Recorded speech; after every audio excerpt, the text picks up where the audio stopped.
Hey guys, I'm back here again. Today's Saturday. I thought I'd do a quick video here today because we had a relatively rare machine over here today.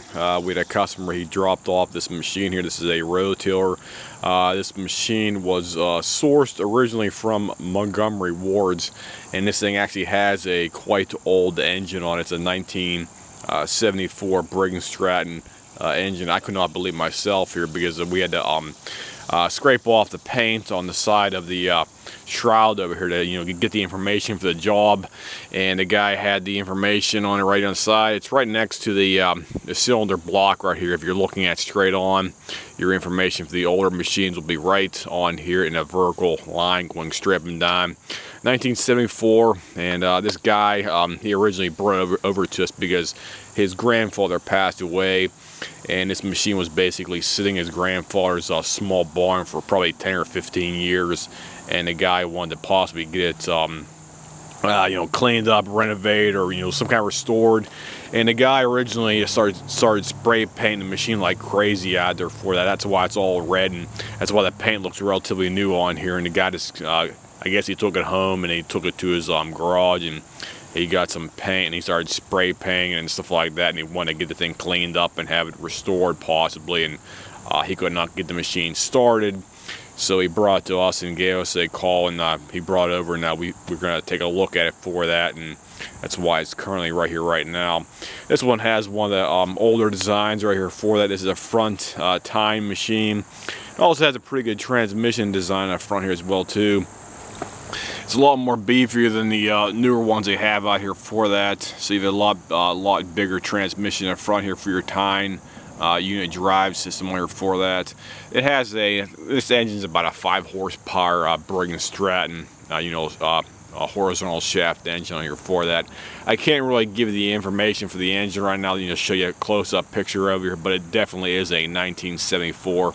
I had to write it down. I had to basically take the cover off this machine and keep on sanding and sanding to try to get the information off the actual engine side right here for that, because the guy spray painted. It looks like he must have spray painted 2 coats of spray paint on this shroud cover on here for that, and we'd have spent at least a half an hour trying to get down through the red and the black he put on here for some stupid reason. I just don't know. I don't know why he would have even did that, because anytime you're gonna fire this engine up, it's already coming off on the top right here, because we did manage to get the thing started over here, but kept on stalling out and dying on us for that.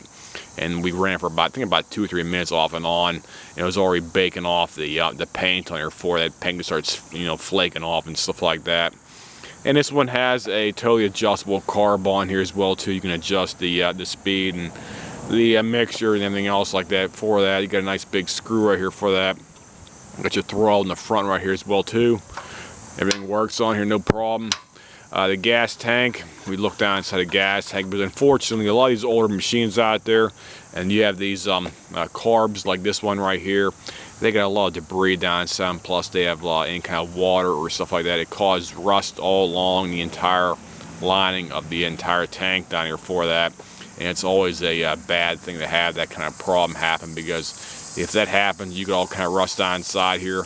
9 times out of 10, it's going to be extremely difficult to clean a tank. And one thing we do over here is we dump a big bag of ball bearings in here to clean a tank out, and most of the time it gets rid of, I'd say, about 90 to 95% of the rust down in there. But the problem is you can't get rid of it all in there unless you try to sandblast it, but you really don't want to put sand in there. So the other alternative would have to be to try to find a good new a good used tank, or possibly a brand new old stock one, because this thing's so old out there. It's a vintage 1974 model, and it'd be extremely difficult trying to locate a genuine new part right here for this tank. So it's really not cost effective to do that one specific thing. So this machine, it's made by Montgomery Ward specifically, 1974, and Montgomery Ward's is, if most people know, they went out of business, I think back in, I think 2001, because we had one in my area. We had a place called Green Gate Mall, and that mall basically closed down. I think early 2000, 2001, somewhere around there. And they had a Montgomery Ward's in front of the Green Gate Mall up there, and that place was defunct after that time period right there for that, because they were competing against JCPenney, Sears, and other big chain stores, and they could not compete with that competition out there for that. They simply went out of business, and that's that. So we'll give you a shot of the other side of the engine over here. There you go. There's the back side right there as well too. Everything looks relatively good on the machine right here for that. So it's not really in super bad shape. It's the guy went totally crazy spraying the entire machine down over here because he wanted to really get the thing back to running condition out there for that. And we checked it out and stuff like that. And he does need 2 belts on here. The first belt, here's the first belt right here. It's all cracked up. You can basically see the cracks all along the entire piece right here. It looks like it might be the original belt, or it may be a replacement. We just don't know because this thing's so old out there for that. So the machine may have been used, or it might just even been sitting in a guy's his barn out there for that. So the belt's quite worn. It definitely needs to be replaced on here for that. It's just totally cracked. You can see all the cracking all along here for that. So I'm thinking it may be a replacement belt, because typically like 40 years out there, it's probably not going to be the original OEM belt. So here's a shot of the actual identification tag for the Montgomery Ward, so you can believe me, I'm not lying about it here. So there you go, there's the Montgomery Ward tag right there. Montgomery Ward, always refer to numbers below when writing or ordering repair parts. So that's, how far that's back. They're expecting you to write into Montgomery Wards to get parts for your specific machine. This is a GIL 1565F. So there you go. I'm thinking it might be a Gilson or something, maybe. 1565F right there is in Frank. Serial number as well too down here. 47X is in X-ray 87799. So there's your information for the Montgomery Wards. I'm saying a zoom in here for you, get a better shot. There you go, guys. Sorry about the camera not focusing. So that's everything about that, and we'll give you a back shot here as well too. Here's your controls back here. Got your choke, or I should your throttle, I should say. Sorry about that. That's your throttle right there. You also have your reverse and forward, neutral, and stuff like that as well too here. There's all your goodies right there, and it's relatively simplistic.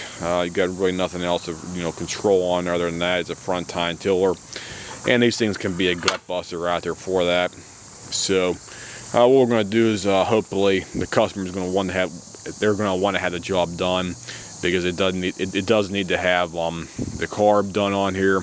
The carb won't stay running, so what we'll do is hopefully have the guy get the thing running correctly. Carb needs to be cleaned out, rebuilt, overhauled, and he also needs 2 new belts on here as well too. And I think the last thing was the recoil unit in front here. The recoil unit was screwed up. I think the spring was damaged inside there, and it was not functioning correctly. So we had to jerry rig it over here, try to start it up over here, and put a different dog coupler on here for that, to try to get the thing, put a recoil rope on here to start up, because the original pull rope would not work because of the spring was not functioning correctly. It was damaged down inside there for that. So hopefully we should be doing a follow-up video probably in maybe about 1 or 2 weeks after the customer has us go ahead and do the repairs, and we order parts in from the manufacturers out there. Hopefully the machine will be running okay. So stay tuned, and we should have a further updated video detailing this one machine right here for that. So there's the air box right there as well too. Got the old foam element in there as well too. It looks like it might be a replacement foam element, because these foam elements, they only last maybe 5 or 6 years out there, because foam will get seriously gasoline affected out there over time. And it's always a good idea to replace the foam elements, I'd say every 3 to 5 years, give or take, because gasoline does affect them out there for that. So it's always a good idea to keep at least 1 or 2 in stock for your machine over time. So we'll check it out here again for you. Good old Montgomery Wards, 5 horsepower, front tine rototiller. Here's your side shot. And do a back side shot, or back shot here well too. There you go. Handle control area. And there's your other side as well, to the left side. So if anybody has any comments, questions, whatnot, as usual, feel free to drop me a message here. And if you want anything else highlighted on the machine here, feel free to leave me some kind of reference, or you want something explained or something else we should be doing a follow-up video, as I said before. Hopefully when the machine's running back to spec on here for that. The biggest problem we have with a job like this is trying to find, genuine parts, because the guys, one belt's missing on there, and we're gonna have to probably buy 3 or 4 different belt sizes, and hopefully we might be able to get some kind of a belt that'll actually work on this one specific machine, because trying to locate parts for the older vintage machine can be quite difficult and time consuming here for that. So anybody has any questions, as usual, just drop me a message here, and I'll try to get back to you within 24 to 48 hours with some kind of a basic answer. I'll see you. Have a nice day.